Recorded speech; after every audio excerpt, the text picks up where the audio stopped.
కాటా శారీస్ మీద thread work అయితే వచ్చేసిందండి. ఇదంతా కూడా థ్రెడ్ వర్క్ ఎంత నీట్గా ఫినిషింగ్ అయితే ఇచ్చాడో. టోటల్ శారీ అంతా కూడా ఇలా బూటీస్ అయితే వచ్చేస్తాయి మీకు. దీనికి ప్లెయిన్ బ్లౌజ్ అయితే వస్తుందండి శారీ. వీటిలో అయితే కలర్స్ చూద్దాం. ఇది లెమన్ ఎల్లో అండి. నెక్స్ట్ వచ్చేసి లైట్ ప్యారెట్ గ్రీన్ కలర్ అయితే వచ్చేసింది.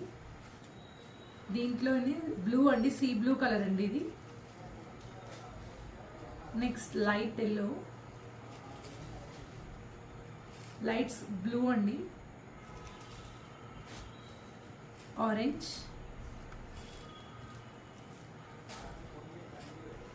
ఇది క్రీమ్ కలర్లో వచ్చిందండి, బిస్కెట్ కలర్. నెక్స్ట్ వచ్చేసి అందరి ఫేవరెట్ పర్పుల్ కలర్. సో దీని ప్రైస్ వచ్చేసి 899 అండి. ఎవరికైనా కావాలనుకుంటే కింద నెంబర్కి వాట్సాప్ చేయండి. Thank you.